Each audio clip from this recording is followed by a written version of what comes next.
apakah dia penjahat, apakah dia pemuka agama. Selama orang yang berhadapan dengan hukum, itu harus kita bela tanpa melihat status sosial, tanpa melihat benar salahnya dia. Era digital saat ini sudah bukan di depan mata lagi. Pandemi berkepanjangan menuntut kita untuk semakin melek teknologi. Untuk membahas kesiapan profesi advokat dalam rangka menyambut era digital 4.0, saat ini saya sedang bersama dengan Ketua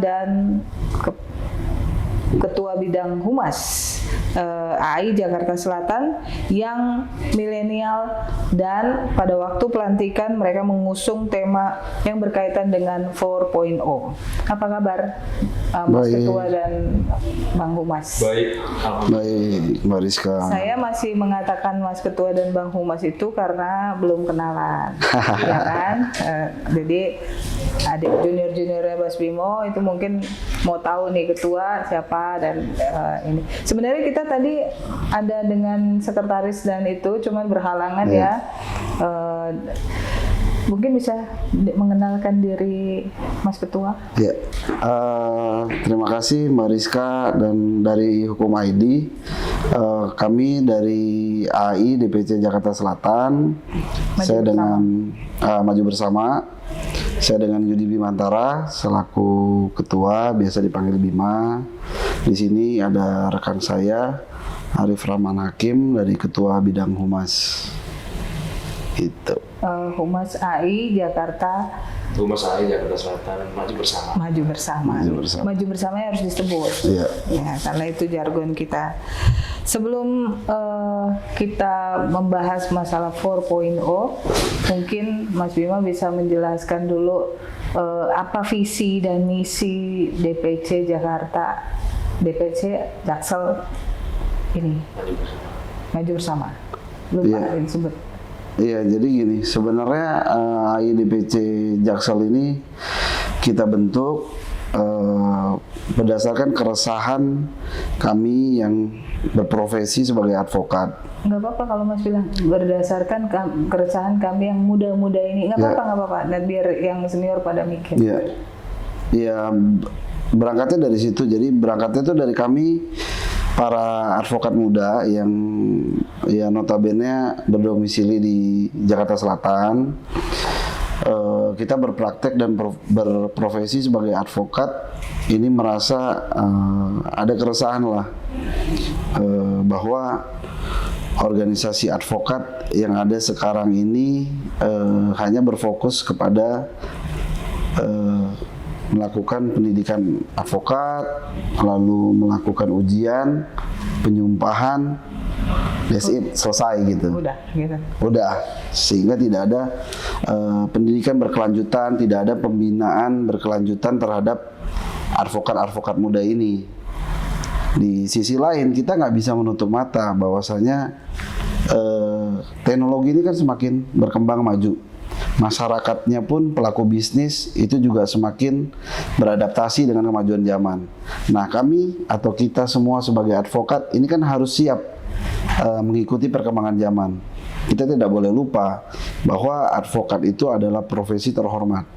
Dia seharusnya berada di atas profesi-profesi lainnya. Kenapa? Karena klien dari seorang advokat itu bisa jadi dia adalah seorang pejabat pemerintahan, bisa jadi dia seorang petinggi perusahaan swasta, bisa juga dia seorang public figure, di mana secara strata sosial atau secara intelektualitas dia berada di kasta yang paling tinggi. Nah, advokat ini kan orang yang memberikan bantuan terhadap mereka. Apa jadinya ketika advokat ini tidak lebih tinggi pengetahuannya, profesionalitasnya daripada klien-kliennya. Nah, ini kan yang mengakibatkan banyak sekali terjadi, kalau di bahasa kita itu malpraktek lah dalam pemberian jasa hukum. Nah, jadi kita berangkat dari situ, teman-teman di AI DPC Jakarta Selatan Maju Bersama berpikir untuk mendorong, ayo kita berkumpul, berorganisasi, dan kita harus membina anggota-anggota kita supaya ada peningkatan kualitas advokat. Kita juga berencana untuk membuat program upgrading, membuat suatu seminar, workshop. Mungkin di era digitalisasi sekarang juga kita harus mulai beradaptasi dengan podcast seperti ini. Juga kita harus bisa selalu berkomunikasi dengan baik dengan masyarakat melalui media sosial. Dengan adanya podcast, mungkin kita ke depannya akan bikin akun YouTube juga untuk sosialisasi peraturan-peraturan atau isu-isu hukum terkini. Nah, kita lihat belum ada nih yang bikin seperti itu. Organisasi advokat yang ada ini hanya fokus mencari anggota Dan berantem. dan akhirnya karena tujuannya itu bisa kita bilang, mohon maaf ya, suka tidak suka kita nggak bisa menutup mata, orientasinya lebih ke kita melihat ya, ini kami melihat orientasinya kok mencari sesuatu yang berhubungan dengan ekonomi gitu loh, hanya memungut bayar iuran, lalu bagi-bagi kartu, habis itu selesai. Nah, uang iuran anggota ini kan tidak pernah terlaporkan dengan baik, tidak pernah dimanfaatkan, disalurkan untuk kepentingan anggota. Kan ini organisasi advokat harusnya memberikan, ada feedback dong buat anggota gitu kan. Kita harusnya diedukasi, harusnya kita diberikan workshop atau seminar atau kegiatan yang bisa menunjang profesi itu sendiri. Itu sih berangkat dari situ sih niat awal kita berkumpul di Jakarta Selatan ini. Maju bersama. Ya. Niat yang mulia dan semoga ke depan lancar jaya. Amin. Kayak bis kan gitu ya. Mas, kita langsung ke tema kita, podcast kita hari ini. Saya mau tahu pandangan Mas Bima terkait dengan profesi advokat. Apa itu pandangan? Secara Mas Bima adalah advokat milenial. Ya. Sebenarnya advokat itu kan kalau kita ambil dari terminologi di undang-undang adalah seseorang yang memberikan jasa bantuan hukum kepada masyarakat, baik di dalam pengadilan maupun di luar pengadilan. Nah, kita ketahui bersama bahwa advokat ini kan adalah profesi yang mulia, karena diatur juga di undang-undang itu dapat menerima honorarium. Terminologi honorarium sendiri itu berasal dari kata honor, kehormatan. Jadi dia dibayar itu karena profesi ini terhormat, officium nobile. Nah, menurut kami advokat itu harus menjalankan pekerjaannya itu dengan hatinya, karena profesi yang terhormat tadi, bukan karena imbal jasanya, bukan karena besarnya bayaran yang dia terima. Itu kenapa advokat itu tidak diatur besarannya, minimal ataupun maksimalnya. Yang penting sepantasnya, kan begitu.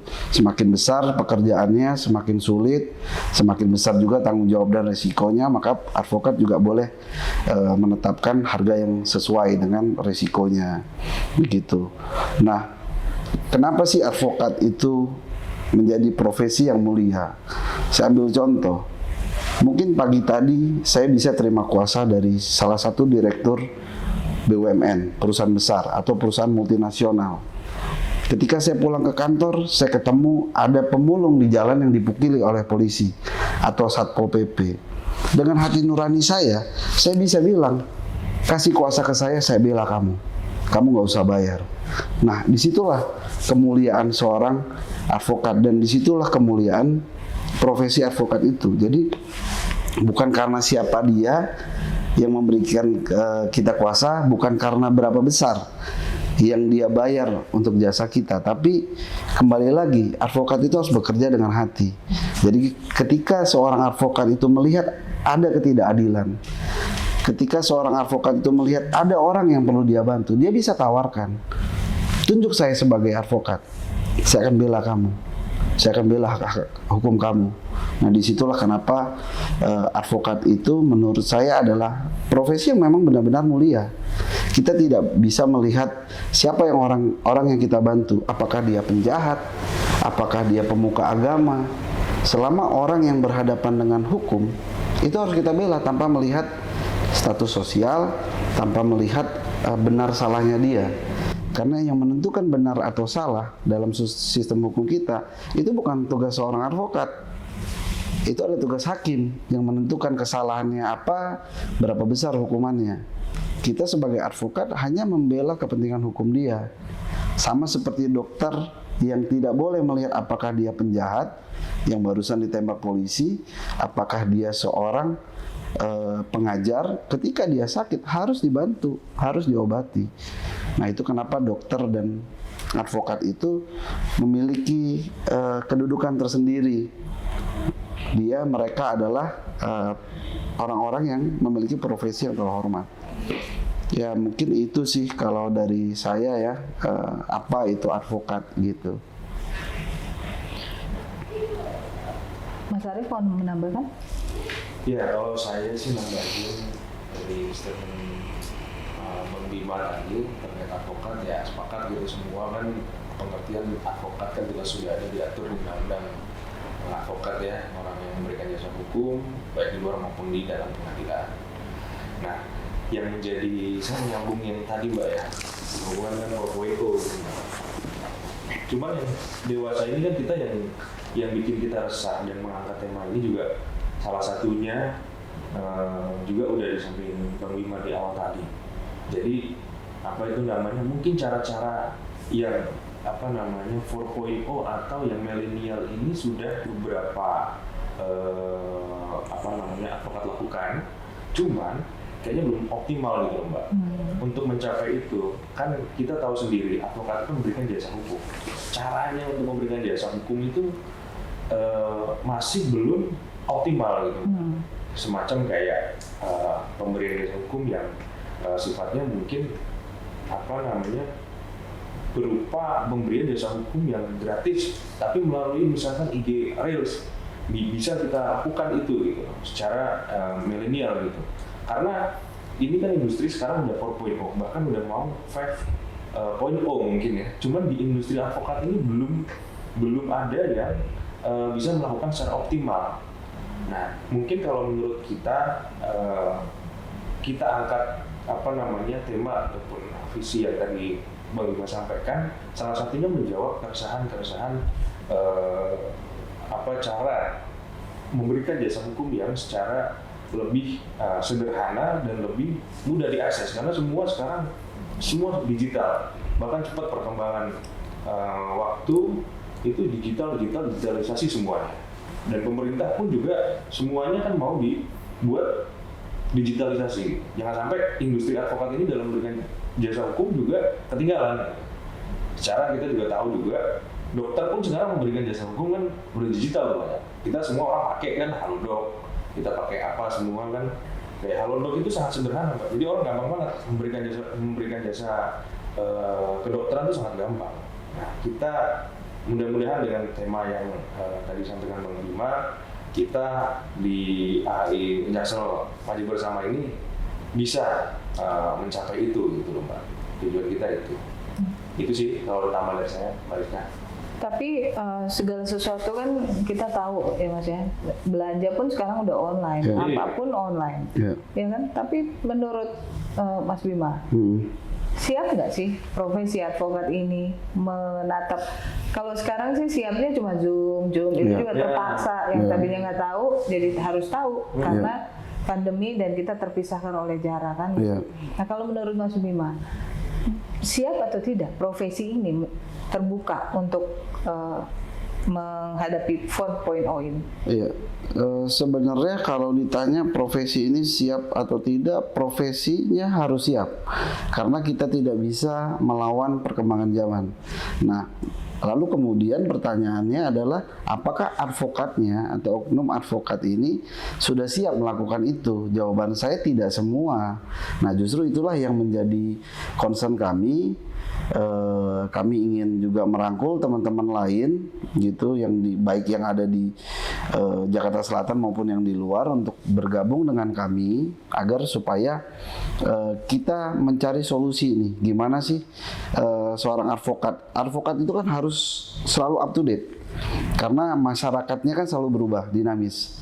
Masyarakatnya semakin maju, maka advokatnya harus lebih maju, one step ahead gitu, dibanding masyarakatnya, supaya kita siap. Karena kan tadi seperti yang saya sampaikan di awal, advokat ini harusnya berada di kasta paling tinggi dari sebuah profesi. Jadi makanya kita ingin mendorong dan mengajak seluruh teman-teman untuk ayo kita kembangkan diri. Lu harus melek teknologi, lu harus pakai internet, lu harus pakai medsos lu untuk menunjang profesi lu gitu. Lu harus nggak boleh gaptek yang namanya YouTube, yang namanya Zoom meeting, yang namanya mungkin Instagram, yang tadinya kita memberikan bantuan hukum cuma-cuma harus bertatap muka secara konvensional. Kita harus siap dengan live IG mungkin. Kita bikin sesi live IG. Ayo silakan yang ingin bertanya mengenai masalah pertanahan di hari ini jam sekian. Ada yang ingin bertanya masalah hukum mengenai waris di hari ini jam sekian. Kan itu bisa kita manfaatkan. Teknologi ini kan hanya alat. Jadi kita harus bisa memaksimalkan. Nah ini yang kita lihat belum semua teman-teman advokat maksimalkan gitu lah, dan aware terhadap kita kan terkadang, apalagi mungkin mohon maaf yang senior mungkin sudah cukup percaya diri dengan nama besarnya, sudah cukup percaya diri dengan apa yang sudah dia punya dan dia dapat. Ya itu mungkin pilihan beliau-beliau, tapi kita yang masih muda-muda ini kan harus terus berkembang. Karena apa? Karena klien kita ini nanti bukan generasi beliau-beliau yang senior. Klien-klien kita ini kan generasi Gen Z yang sangat milenial. Bahkan mereka bisa menyimpulkan ini lawyer yang oke, yang keren hanya berdasarkan lihat dari IG, hanya berdasarkan browsing dari internet gitu loh. Nah makanya kita sebagai advokat juga harus bisa mengikuti itu dan harus siap. Nah ini makanya kita mau dorong teman-teman advokat, ayo dong melek gitu. Di luar itu ini udah terjadi loh. Lu nggak bisa hanya sekedar menggunakan cara-cara yang konvensional gitu, Mbak. Menyambut era digital ini kan pasti ada regulasi atau peraturan yang berkenaan dengan hal ini ya. Yeah. Nah itu menurut Mas Bima dan Mas Arief, itu apa yang harus dirubah atau di-upgrade dari regulasi atau peraturan yang ada saat ini untuk profesi advokat? Kalau bicara profesi advokat mungkin karena regulasi terkait digitalisasi ini juga semakin berkembang. Saya ambil contoh, memang benar sekarang kita sudah mulai ada yang namanya e-litigasi ya, e-court ya. Nah itu kan sebenarnya salah satu terobosan baru yang baik ya menurut saya, karena kita sadari bahwa proses peradilan itu sangat bertele-tele, sangat panjang. Dari satu agenda ke agenda berikutnya itu memakan waktu seminggu gitu kan, untuk penundaan dari gugatan ke jawaban. Misalkan saya ambil contoh gugatan perdata. Nah itu kadang kita di pengadilan itu pun juga harus menunggu dari pagi sampai siang, kita nggak tahu sidang jam berapa, padahal hanya sekedar mensubmit jawaban. Nah dengan proses digitalisasi ini seharusnya juga hukum acaranya juga harus menyesuaikan. Kita nggak boleh lupa bahwa hukum acara yang berlaku di Indonesia itu untuk perdata itu warisan Belanda, untuk pidana itu KUHP yang lahir di tahun 1982 kalau saya nggak salah. Itu kan udah sangat usang, sedangkan itu kan hukum kita beracara kan, hukum formil. Nah harusnya dirubah, bisa lebih dioptimalkan, bisa lebih diefisiensikan. Mungkin kita untuk submit jawaban bisa cukup dengan upload yang nanti bisa di-share ke para pihak. hakim juga bisa baca melalui komputernya gitu kan. Untuk replik duplik pun begitu. Nah ini kan sudah mulai, cuman memang perangkat undang-undangnya belum mengatur secara tegas gitu. Untuk pembuktian kalau bisa juga seperti arbitrase udah disiapkan dari awal.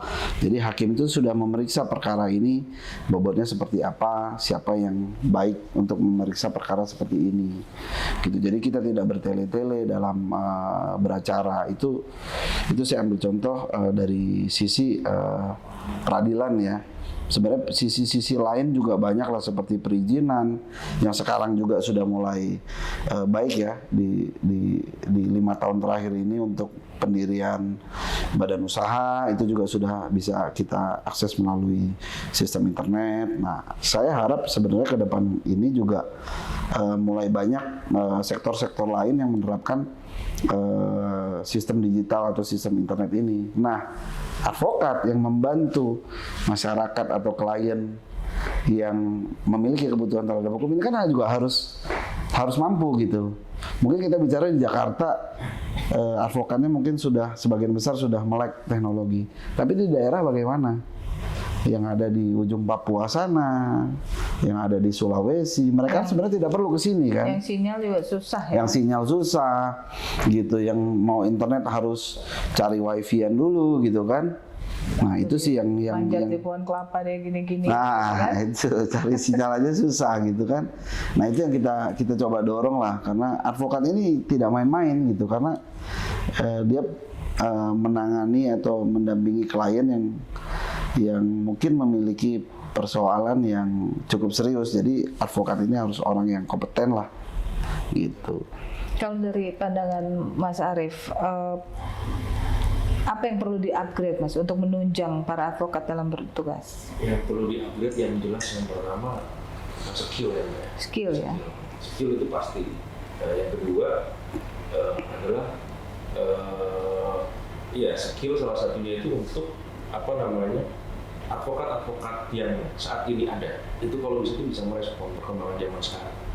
Itu skill yang utama harus siap, harus siap. Karena ke depan zaman akan selalu jalan terus ke depan, dan arahnya kan semua akan digitalisasi gitu ya. Yang kedua, selain skill juga kemampuan, ya seperti tadi Bang Bima bilang, selain kemampuan dari sisi hukum juga harus ada kemampuan mengenai Internet of Things lah, berpikir tuh secara kreatif untuk memberikan jasa hukum yang lebih efektif gitu. Contoh yang tadi juga disampaikan juga mengenai kita bikin kayak semacam podcast, semacam IG Reels melayani masyarakat yang membutuhkan, yang harga akses. Karena kan orang nggak bisa segampang itu dapat lawyer. Orang kan bisa melihat sekarang orang lawyer kan dari mungkin kenalan saudara, kenalan teman, yang bisa langsung akses, yang ikut secara umum itu kan kadang-kadang cariin dong masih gitu, nggak bisa langsung dapat layanan atau dapat knowledge yang lengkap gitu loh. Harus ada yang benar-benar kenalan gitu loh, dapatnya itu dari situ kan gitu. Itu sekaligus mempermudah masyarakat yang membutuhkan bantuan hukum kalau kita bisa mengakses itu melalui digitalisasi melalui layanan jasa hukum yang digital gitu loh. Yang ketiga ya skill di luar hukum. Kalau hukum kan wajib, skill di luar hukum itu kan pasti Mbak, kayak upgrading secara advokat selain pinter untuk menganalisis suatu perkara atau case, kan dia juga harus butuh soft skill yang lain. Cara mereka merespon suatu masalah, cara mereka menyampaikan argumentasi atau advice kepada klien, itu kan juga sampai sejauh ini saya sendiri tuh yang mengikuti organisasi advokat dari awal saya jadi advokat itu nggak pernah dapat itu semua. Saya sih berharap kita semua bisa lah dapat itu di HI Jaksel Maju Bersama ini gitu. Ya salah satunya kita create, kita juga bisa mendapatkan skill yang lebih lah dari program-program atau visi dan misi yang nanti akan jalankan bersama-sama kita gitu loh. Paling itu Mbak kalau dari saya. Mas, ini Mas Bima boleh jawab dan ini 4.0 ini kan berbasis teknologi dari yang konvensional itu menjadi semuanya berbasis internet online atau whatever apapun.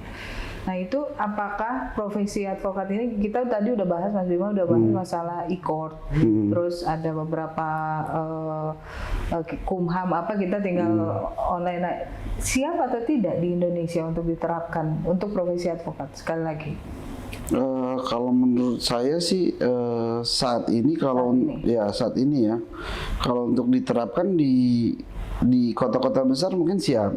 Tapi Kota-kota besar. Ya, tapi kita nggak tahu nih, kita belum pernah riset juga ya, makanya ini kita perlu tahu juga apakah di pengadilan negeri di ujung-ujung Indonesia itu sudah bisa diterapkan atau tidak e-court ini. Jadi padahal justru di sana yang membutuhkan. Saya pernah dapat cerita salah satu teman hakim di sana itu cerita, jadi ada satu perkara pidana di satu pulau terpencil di Indonesia. Itu sidangnya itu dia harus naik kapal dulu. Setiap sidang? Iya, setiap sidang dia harus karena dia ditahan mungkin di daerah itu ya, tapi pengadilannya ada masih ikut di kota besarnya. Itu jadi setiap sidang tuh dia harus naik kapal dulu nyebrang gitu. Mungkin sidangnya itu 2 minggu sekali dia. Nah itu harus nyebrang dan memakan waktu beberapa jam mungkin gitu. Jadi saya pikir kalau dengan perkembangan teknologi sekarang kan bisa dilakukan sebenarnya Zoom meeting kan melalui aplikasi-aplikasi yang tersedia ya, bisa dijalankan secara online gitu. Cuman apakah teknologi itu udah sampai ke sana gitu kan, pada prinsipnya kan penegakan hukum ini kan harusnya negara punya peran yang besar menyediakan fasilitas. Jangan sampai rakyat yang belum diadili, belum diputuskan kesalahannya, dia yang harus jadi korban dari sistem peradilan ini gitu loh. Karena menurut saya seseorang itu baru bisa dikatakan salah atau benar setelah adanya putusan pengadilan. Nah, dia kan tidak boleh hak-haknya juga dilanggar selama menjalani proses itu. Gitu. Ini yang saya pikir kita harus membangun sistem ini lebih baik ya, dan kalau bisa merata di seluruh Indonesia. Gitu. Jadi bisa dilaksanakan sidang online untuk daerah-daerah tertentu, untuk kebutuhan tertentu, dan advokatnya juga harus siap. Gitu. Yang tadi Mas bilang itu adalah menjadi masalah bahwa sinyal internet tidak merata atau pengetahuan teknologi seluruh advokat itu juga tidak merata. Tidak merata. Nah, apa yang Mas harapkan dari pemerintah untuk menyikapi itu? Kalau untuk menyikapi hal tersebut dari sisi pemerintah, yang pasti menyediakan fasilitas terhadap proses peradilannya. Karena tidak bisa dipisahkan juga fasilitas ini harus disediakan oleh pengadilan yang berinduk kepada Mahkamah Agung, yang juga dana dan anggarannya kan juga dibagi oleh negara kan gitu. Jadi ya menurut saya pemerintah atau negara harus turun gitu loh untuk membantu supaya pemerataan fasilitas ini juga bisa dinikmati oleh warga-warga kita atau rekan-rekan kita yang di daerah gitu, supaya tidak ada diskriminasi lah dalam proses penegakan hukum. Mas Arief mau menambahkan? Saya tambahan, selain yang kita harapkan dari pemerintah itu selain fasilitas juga infrastruktur, Pak. Infrastruktur mungkin yang tadi juga kan Mbak juga bilang kalau di daerah terpencil tuh punya sinyal tuh, Pak. Nah itu kan kita selaku advokat itu kan kita nggak bisa mencapai atau memenuhi kebutuhan sinyal di luar sana. Yang kita lakukan adalah ya kita harapkan pemerintah adalah ya infrastruktur dalam artian sinyal itu kan sekarang bahkan di Jakarta pun sekarang udah bisa pakai 5G. Nah kalau bisa tuh yang di daerah-daerah juga mengikuti itu semua. Minimal 4G lah ya. Jadi kan lebih gampang nanti dalam mengakses internet gitu.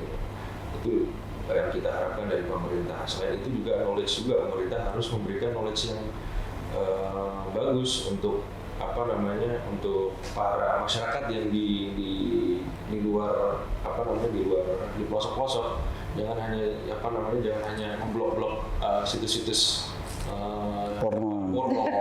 terus judi online jangan hanya itu aja. Artinya memaksimalkan sumber daya sebenarnya yang di luar daerah atau yang di terpencil itu juga sebenarnya bisa berikan knowledge terkait dengan sisi positif dari internet itu sendiri gitu, agar bisa memaksimalkan dan mengoptimalkan fungsi internet gitu. Mas, dalam TOR yang kemarin kan kalian mengusung 4.0 itu kan? Itu ada 5 yang saya baca, itu ada 5 itu mungkin bisa dijelaskan di sini kenapa kalian memilih tema itu dan 5 poin itu yang mendukung ide kalian itu apa aja? Mungkin siapa?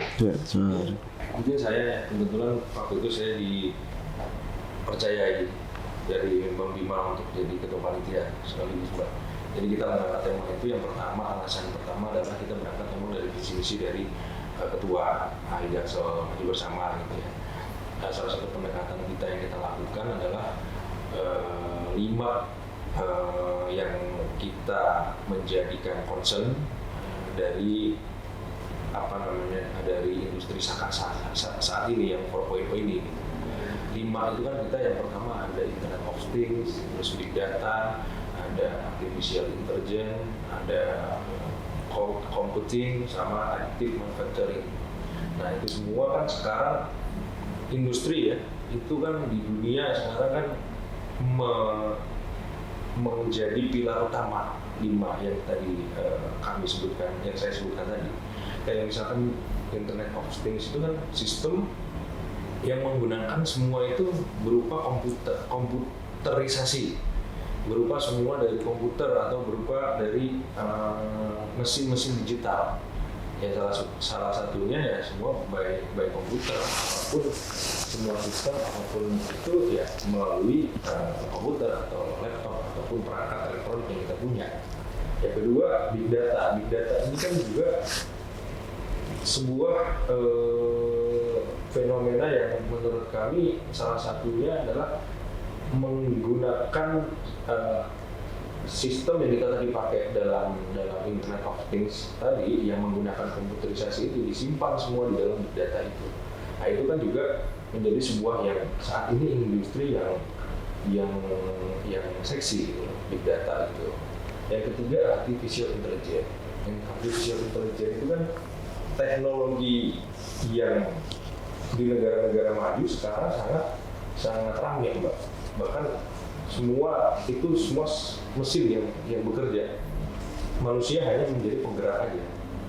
Bahkan robot-robot pintar sekarang kan juga banyak diciptakan di negara-negara maju, di Jepang, di Amerika, ataupun di Korea Selatan.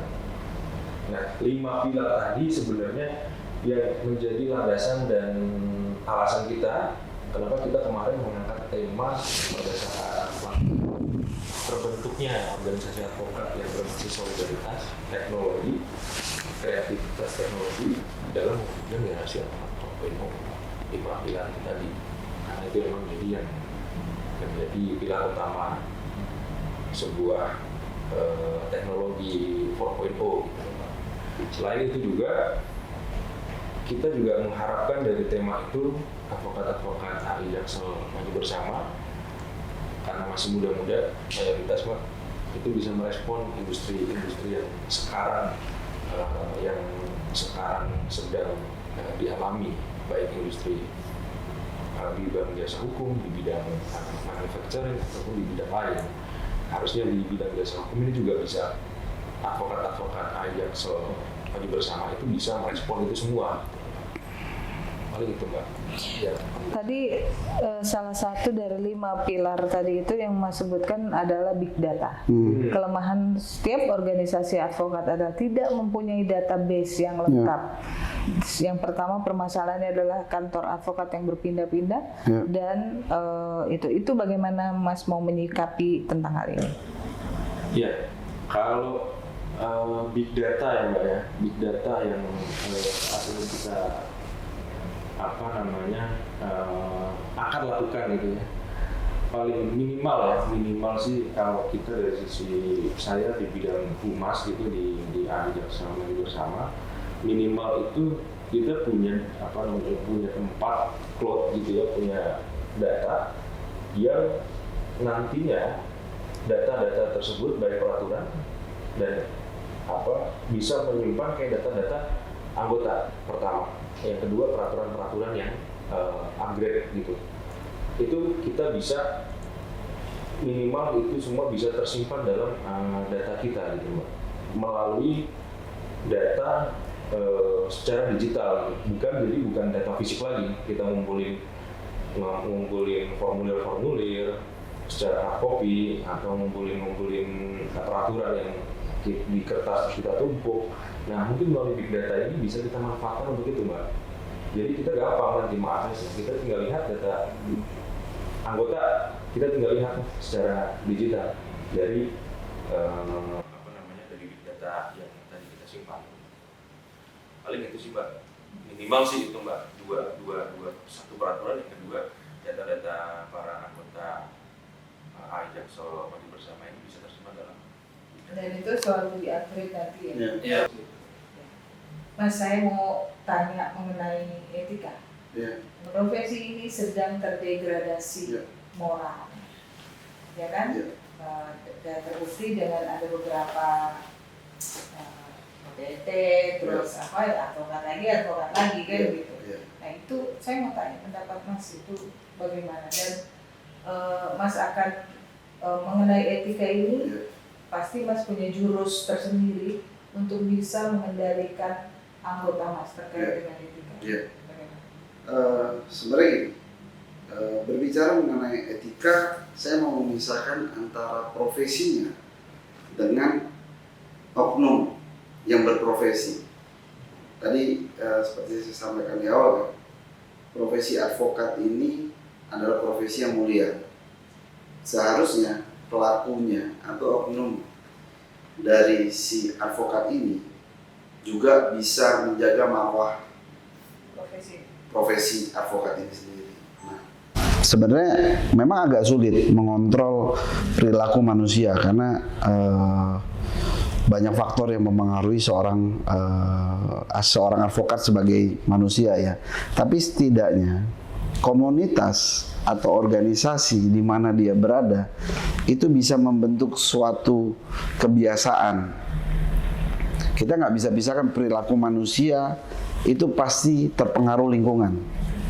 Gimana seorang advokat bisa berperilaku yang baik ketika lingkungannya hanya memamerkan kekayaan, kesuksesan, atau akhir-akhir ini kita lihatlah contoh yang tidak baik antar sesama advokat saling menjatuhkan pribadi loh ya, bukan kasus hukumnya, bukan materi hukumnya, bukan berbantah-bantahan mengenai argumentasi yuridisnya, tapi lihat advokat A mobilnya pakai apa, saya pakai apa, jelas dong saya lebih baik.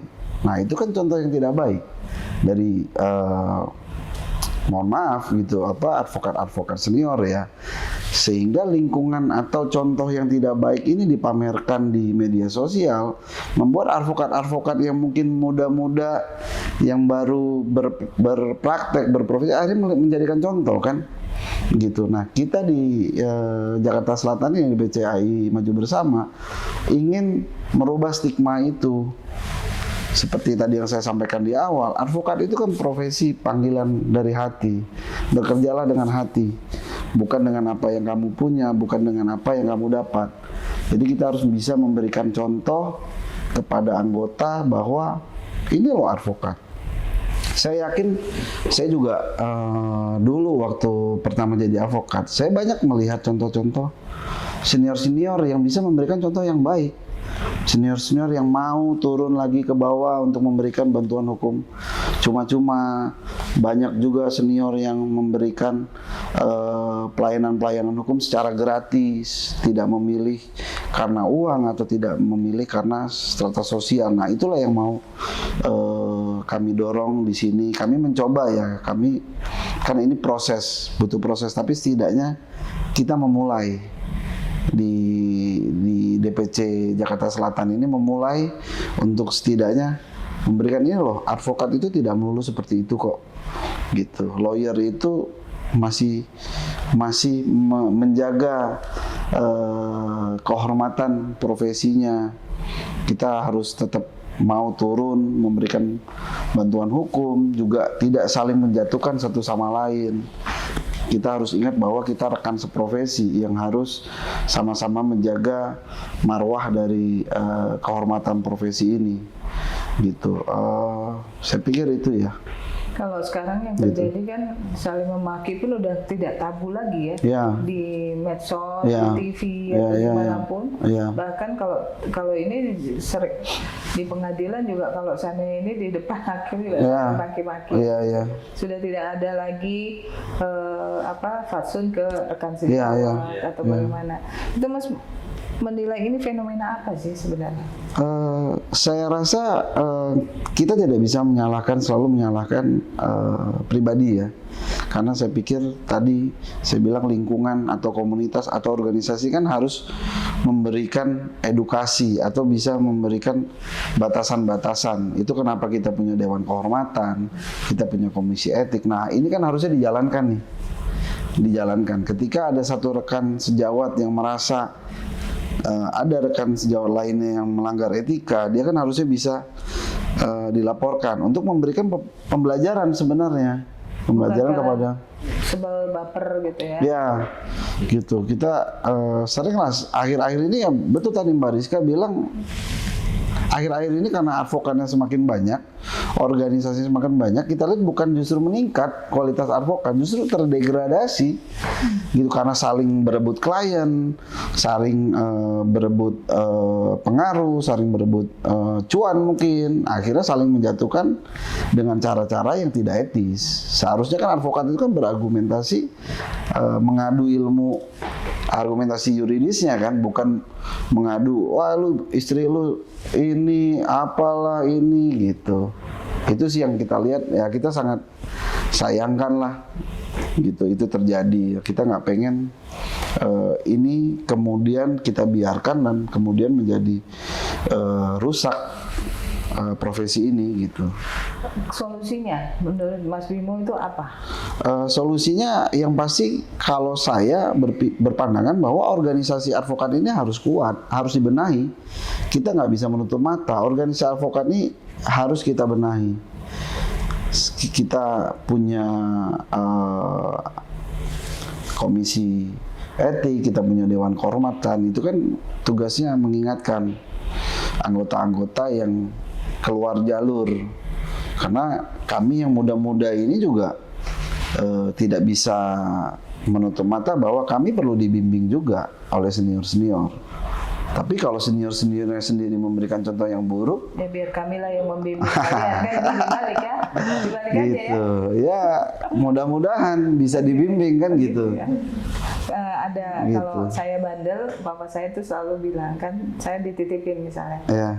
Nih anak saya, katanya, kalau tidak bisa dibina, tolong binasakan aja, gitu. Mas Arief, mungkin masalah etika ini ada catatan penting yang harus kita bahas. Ya, kalau menurut saya sih catatan pentingnya adalah itu lebih ke individu ya, advokat sendiri, dari budaya dia sendiri dan pergaulan lingkungan dia kan. Makanya lingkungan advokat ini kan sebenarnya dari organisasi, Mbak.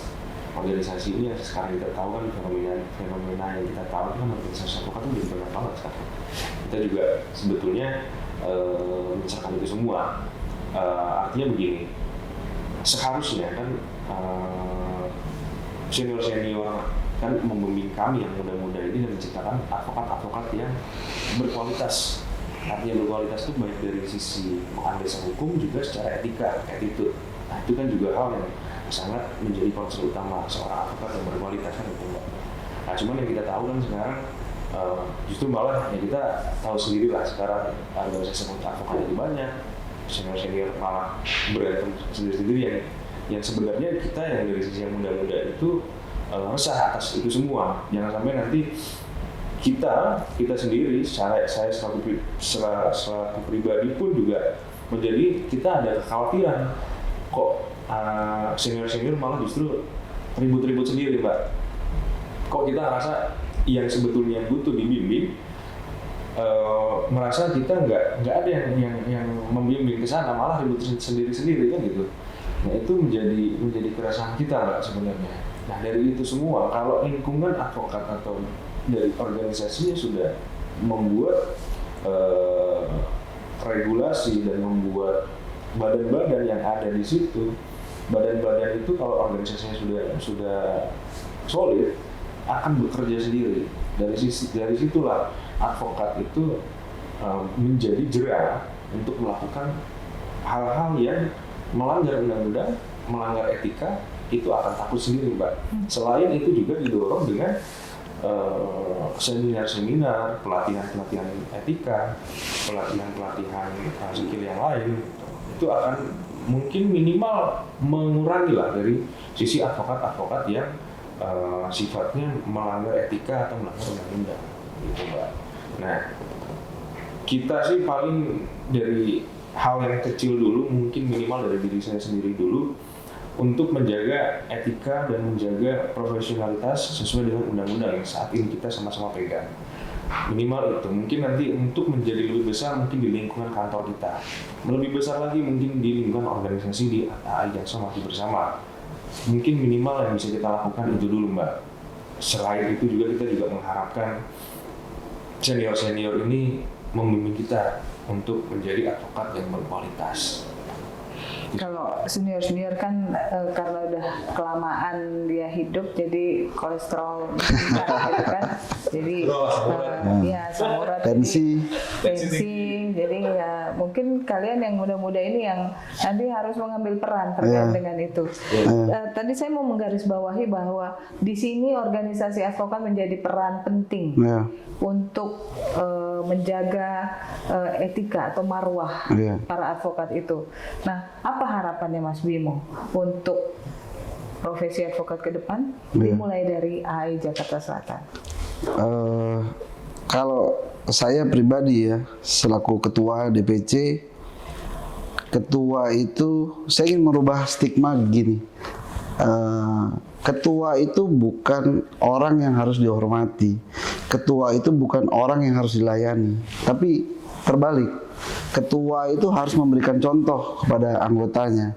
Ketua itu harus menjadi pelayan bagi anggotanya. Ini kan yang kita nggak pernah dapat. Ketua yang ada itu kebanyakan ya saya ketua, orang yang paling berpengaruh, orang yang paling dihormati, orang yang paling intelektualitasnya tinggi.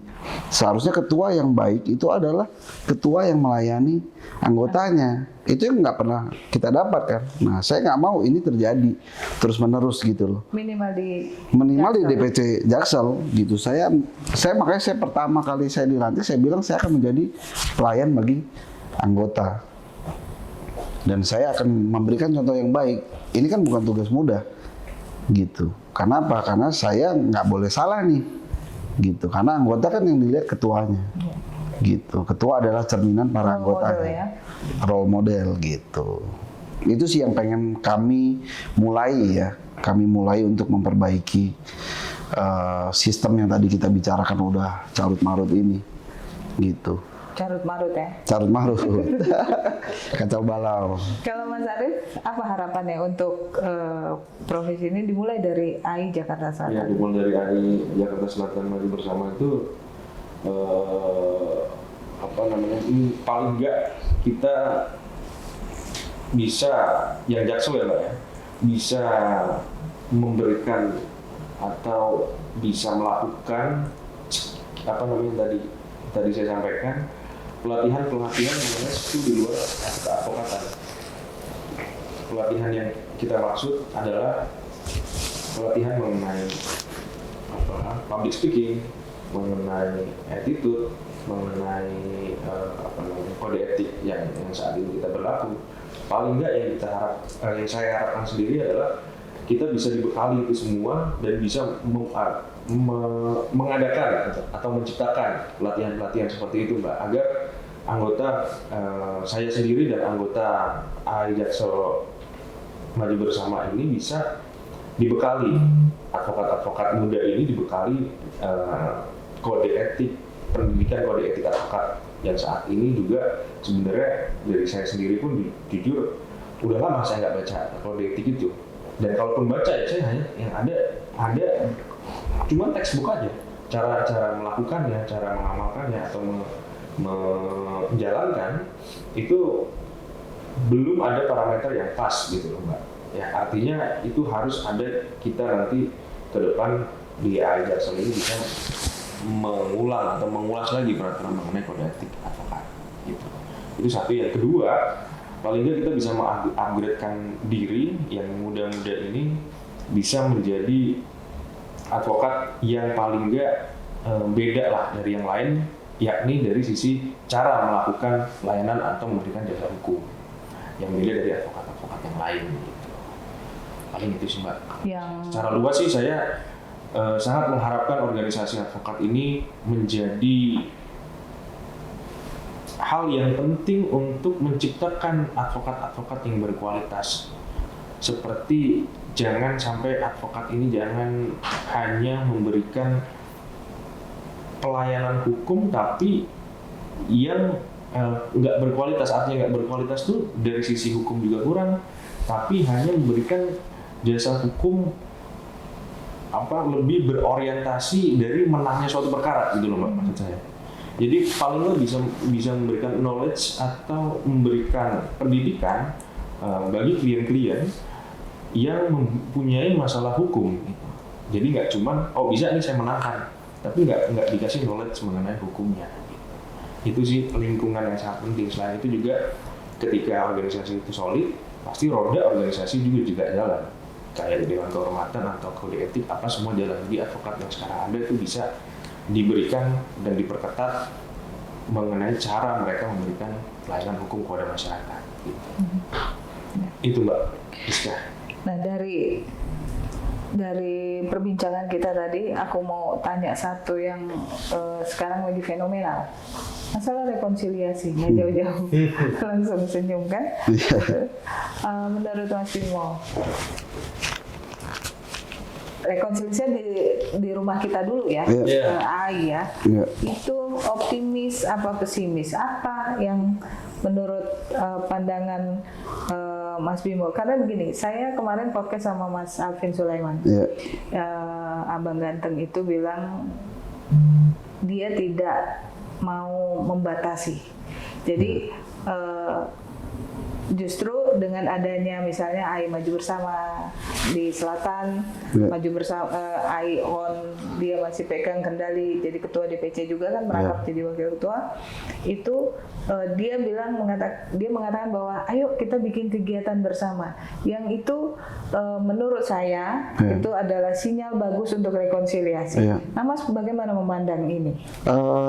Pertanyaan pertama tadi, optimis apa enggak kan gitu. Kita sangat optimis. Optimis ya. Kenapa? Karena saya yakin kita masih ada di satu rumah yang sama, yaitu Asosiasi Advokat Indonesia.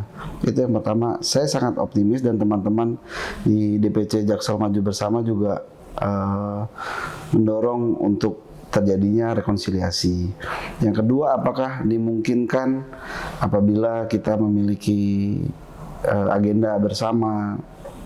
Ya, itu tawaran yang sangat baik ya buat kami untuk mendukung terjadinya rekonsiliasi.